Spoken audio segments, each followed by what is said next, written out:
Строй. У нас сезон отопления начался. Всех приветствуем, желаем здоровья. Продолжился. Да, но сейчас последние видео идут крайне у нас с котлами. Один с другим. Еще не выложены, есть интересные видео по котлам. Недавно заезжал к человеку. Профессор Бутаков у него снимал, выложу чуть попозже. Дима все быстрее и быстрее монтирует все подряд, поэтому не успеваем выкладывать. Сегодня здесь интересный объект, садовый домик в Воскресенском районе. У человека пробурил скважину, обустроил котел, обвязал сам.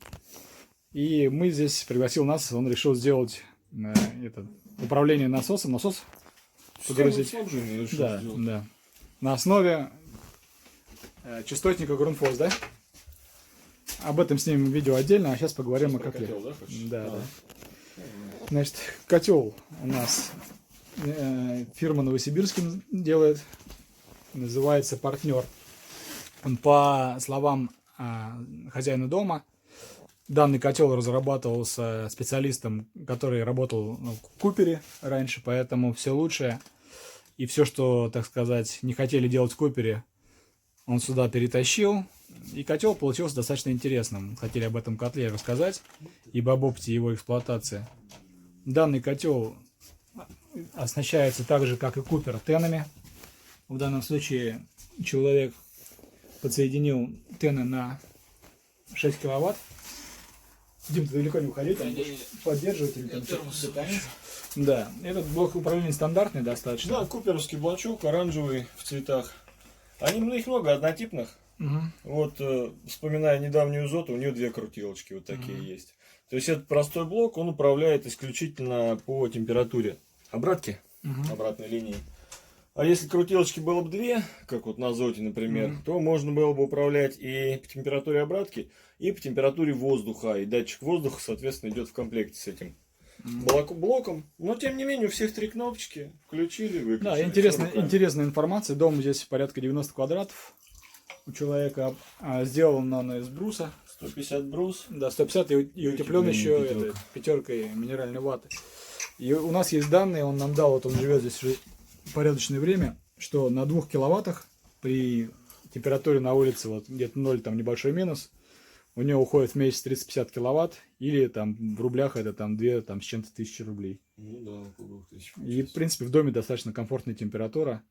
Но иногда он также подтапливает котел дровами, либо брикетами. Про брикет тоже скажем немного. Про торфяные. Уже не первый раз встречаемся с этими брикетами торфяными. Вообще их достаточно хвалят за то, что они долго горят, уже близко к углю. По этой температуре теплоотдачи, по длительности горения. Горят они так же, как и уголь. То есть они обугливаются. Соответственно, превращаются в шлак, в красный такой. Плюсы: горят на 30% где-то дольше, чем дрова. И, например, вот в этом котле 16 киловатт котел. В этом котле они где-то 8-9 часов горят, торфяные брикеты вот эти. И теплоотдача, соответственно, тоже у них на 30% где-то больше, чем обычные березовые дрова. Они сухие, вот эти брикеты. Минусы. Маленькие, загрузки удобные. Да, удобно загружать, удобно хранить. В принципе, стоят сравнительно близкие к углю по цене. Минусы какие у этих брикетов? Они пахнут неприятно. Похожий запах, как угля. Такой, но он такой промышленно-химический, получается, такой запах у этих брикетов торфяных. И второй момент, они при сгорании образуют шлак мелкодисперсный, который похож на пыль просто. Вот, и эта пыль заполняет помещение. И утилизировать ее некуда. Да, и потом она не имеет органического какого-то такого применения. Например, если мы топим дровами, мы можем подсыпать под дерево, под кустик, а вот этот вот шлак, он аллергенный достаточно, его можно только на дорогу сыпать. То есть при выборе топлива вы можете учитывать эти моменты. Давайте проговорим про сам котел, про его устройство, чем он интересен. Состоит он, в принципе, как и Купер, из 2 дверки у него. Верхняя дверка для загрузки дров. Здесь помещаются дрова по паспорту вроде бы 40 сантиметров, но есть одно но: если дрова напилены не очень ровно, помещается их совсем немного и вылезают они с трудом. Наискосок. Да. класть. Поэтому их надо, как бы, скорее всего, заказывать, если у вас такой котел, заказывать поменьше объемом, поменьше размером. Есть несколько интересных инженерных решений. Я когда спрашивал хозяина дома, почему он выбрал этот котел, он сказал, ну, во-первых, там назвал несколько интересных моментов. Во-первых, водосъемный колосник, раз уж мы открыли. Да, вот он, сейчас Дима его отковырял. Ну, вот трубы. Да. По этим трубам циркулирует теплоноситель. И даже когда котел прогорел и на колоснике лежат угли, с этих углей идет теплосъем. Ну вот, например, МЗОТа недавно обвязывали, многострадальную, и там нет такой системы, то есть там прогорают на колоснике угли, они падают вниз, и котел начинает остывать. А здесь, пока угли тлеют, котел греет, получается. И водяная рубашка тут и сверху, и снизу. Также... Кстати, ну, подзарос. Ну да, но это надо просто прокалить его по большей температуре. Дим, это фонариком еще посвети туда. Да, сверху вот эта вот колосниковая тоже водообменная система. Она чистится, в комплекте идет такая вот щетка. Или не идет, а, ну, по крайней мере, отдельно. Можно купить. Вот. Она туда так туго заходит. Туго заходит. Видимо, можно ну, в целом прочищать. В целом она обратно не выходит. Обратно не выходит. Сейчас вытащу. Давай. Главное, чтобы ручка не отвалилась, как уже. Я умею. Ну, на самом деле видно, сгреб там. Видно, что да, видимо, давно достаточно его не чистил хозяин, поэтому идет тяжело, но достаточно удобно чистить, потому что вот у того же Купера, если вспомнить внутреннюю конструкцию, у него трубы идут перпендикулярно, да? Ну там и клюшка специальная полукруглая, чтобы елозить. Начищать. Интересно в этом котле еще решение такое инженерное против защиты от дурака, так называемое. Она там запатентована, это ноу-хау вот этой фирмы новосибирской, которая производит эти котлы. Имеет, сейчас я, может, не буду вам в инструкцию лазить. В общем, смысл в том, что между водяной рубашкой и стенками котла есть приваренные шпильки такие, причем приварены с разной степенью жесткости. И если вдруг котел по какой-то причине там мы не усмотрели, по температуре закипел, то начинает отрываться шпилька, когда он начинает менять свои геометрические размеры. Ну, то ли отрываться, то ли протыкать. То ли протыкает рубашку, рубашку, да, и он заливает водой, теплоносителем углей. Потом это все достаточно можно легко, я так понимаю, отремонтировать, заварив. Ну да, то есть степень разрушений далеко не такая, как если бахнуть котел. Взорвется, да. Максимум, что вам там светит, это подзатопленная слегка котельная. Также, что мы имеем? Мы имеем регулятор тяги, в принципе, стандартное решение для твердотопливного котла. Здесь есть подача вторичного воздуха для сжигания пиролизных газов, так называемая газогенерация. Но косяк или недостаток данного решения в том, что мы не можем посмотреть, как она работает. Потому что как только мы откроем дверку, газогенерация прекратится. Но как только мы закроем дверку, мы не сможем увидеть, что... Придется поверить на слово. Да, то есть мы можем только на слово поверить производителю, что это здесь вот в этом над сводом котла происходит газогенерация при достижении определенной температуры. Чтобы она происходила, нужно подавать вторичный воздух. Но так как окошка нету, и проследить за газогенерацией невозможно. В том же, например, Брониране, последних моделях, вот мы сейчас были в гостях у человека, у него там сверху есть вот такая же решетка для подачи вторичного воздуха сверху и стеклышко с обдувом. То есть достаточно удобно, можно смотреть, как там. Но это котел не то, что камин такой какой-то там. Это котел, который отапливает дом, да. Потом, что еще у него? Есть у него сверху место для манометра. Термометр. Да, в данном случае 120 градусов. 120 градусов. Шибер стандартный. Ну, дальше обвязка. Наверное. Дальше обвязка, да. Еще по поводу вот такой вопрос мы постоянно обсуждаем. Он такой дискуссионный, чем обвязывать котел. В данном случае, в принципе, котел обвязан со всех сторон достаточно удачно. Он обвязан нержавеющей сталью, трубами нержавеющими. Вот. Поэтому, здесь вот 3 метра получается до полипропилена. 2 метра. И обратка тоже сделана из нержавеющей трубки. В принципе, тоже удобно. И хозяин, в принципе, молодец. В этом плане он неплохо разобрался. Он позаботился о безопасности котла. Но, как вот с Димой не раз уже говорили, если у вас, например, там, отключили электричество, то вот это вот даже, допустим, 2 метра этой нержавейки может не спасти, поскольку котел либо вздуется, да, Ну, да, от закипения. Продавит все-таки. Либо так или иначе водичка дойдет буквально там 2-3 метра, сколько ей надо там за несколько минут до полипропилена, и он все равно пострадает. Бывает же электричество отключают на 10 минут, 15, да? Ну да. Отключили, когда было 60, включили, когда 100. Насос включился и прогнал по кругу соточку по всем радиаторам. Ну, я смотрел специальную температуру плавления полипропилена, пропиленных труб, они там 150 градусов.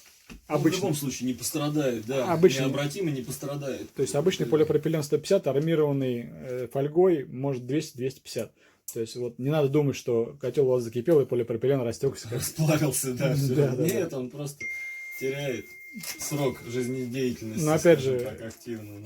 Никто этот срок жизнедеятельности там толком не замерял. Да, но полипропилен нет столько времени на рынке, чтобы кто-то точно сказал, что ребята, через 30-ку мой полипропилен умер там или... Так, по поводу самой схемы обвязки котла, она здесь обычная однотрубная, самая простая, ленинградка в народе, так называемая.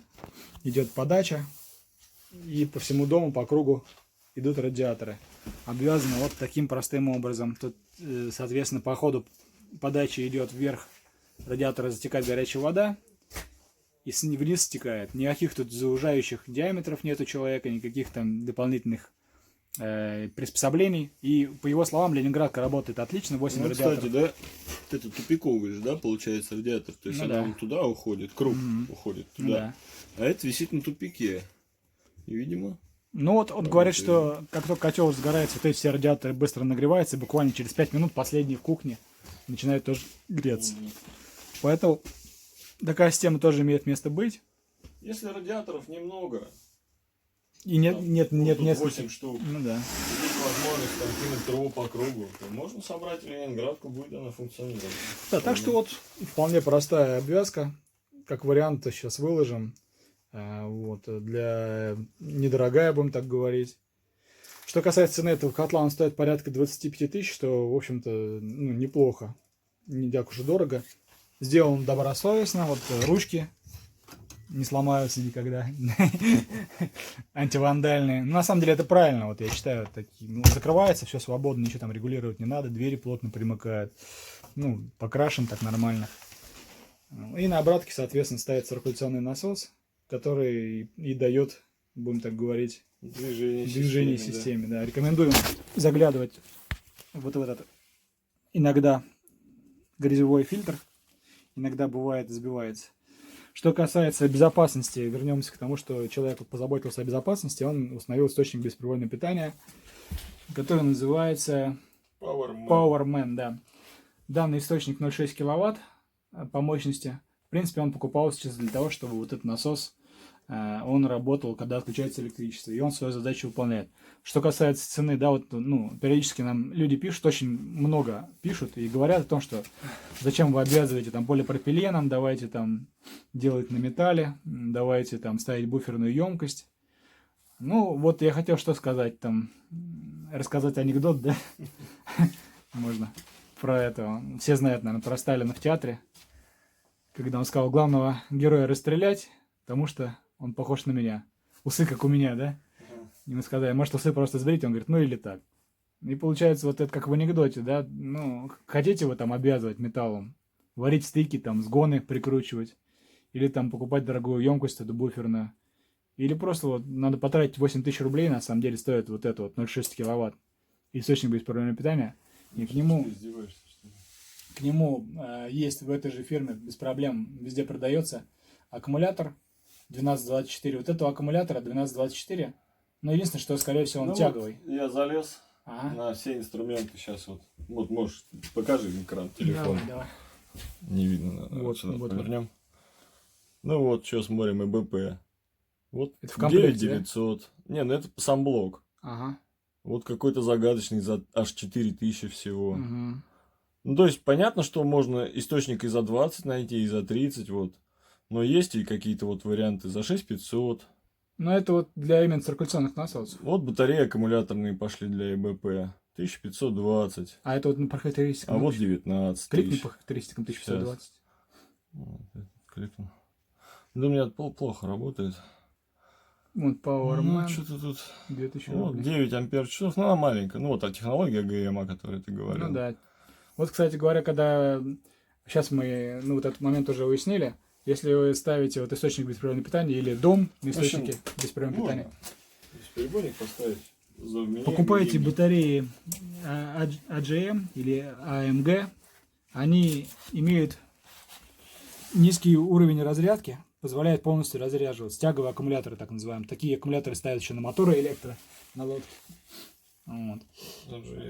И что касается, значит, цены, получается, вы берете вот это вот за 8 тысяч, вот это вот за 3 тысячи, да, и у вас вот этот насос работает 5 часов. То есть он перекрывает любую ситуацию, связанную с догоранием топлива, с какой-то аварийной ситуацией. И в итоге, вместо того, чтобы городить какую-то непонятную конструкцию, сейчас сварщиков, на самом деле, нормальных не так много. Нам на фирму периодически звонят люди, говорят, там, лед починить там. Мы практически никогда не беремся, потому что, ну, надо специалистов хороших, по ней трубы эти варили, надо кучу сгонов там проектировать. Да, в штате сварщика держать как бы нереально.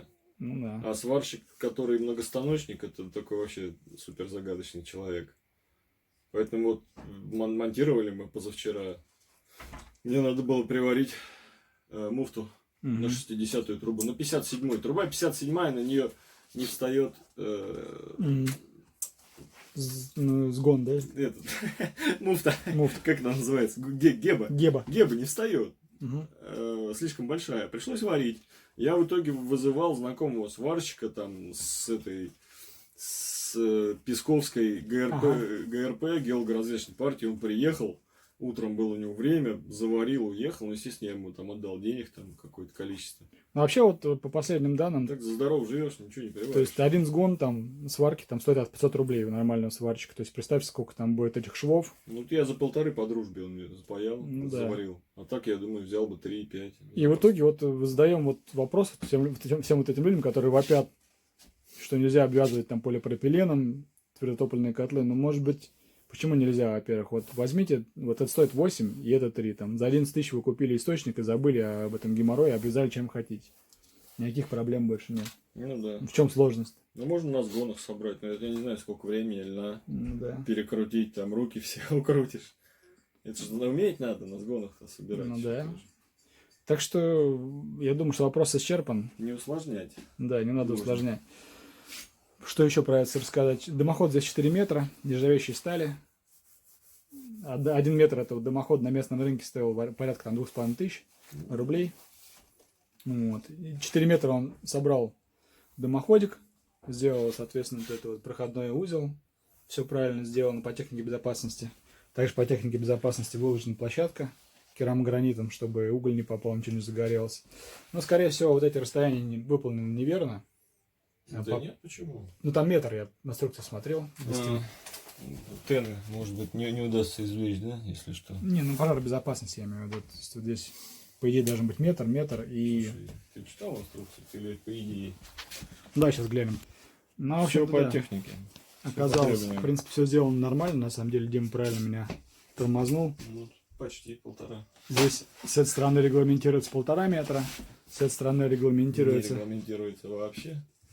Да, вот. Если тены готовы, там похоронить. А что касается вот так и вот так, там, да, там можно максимально близко к стене. На самом деле эти котлы, они хорошо термоизолированы, у них есть утеплитель под рубашкой. Кстати говоря, про, еще я забыл сказать, здесь у нас емкость котла 30 литров, полезная, общая 45. То есть это что касается загрузки дров. Так, ну что, цигель. Да, время поджимает, поэтому на обзор котла поговорили, рассказали. Сейчас снимем второе видео по поводу обустройства скважины с нафосом Grundfos и частотным регулировкой насоса Grundfos. Так что всем удачи. Будут вопросы, задавайте, пишите. Хорошего настроения, здоровья. Заказчик, он сказал, что он сниматься не будет. А вот заказчица говорит, что она готова даже что-то сказать. Здрасте. Пару слов можете сказать, как ребята работали нормально, вам понравилось? Очень хорошо, все понравилось. Все нормально, да? Я счастлива. Счастлива? Что у меня вода в доме. Появилась. Ну, отлично. Спасибо за работу. Если что, будем обращаться. Хорошо. И всем рекомендовать. Так, все культурно, чисто, да? Нормально? Все хорошо, все. Ага. Претензий нет. Спасибо большое. Шаптал. Вам Сейчас. спасибо. Ага, до свидания.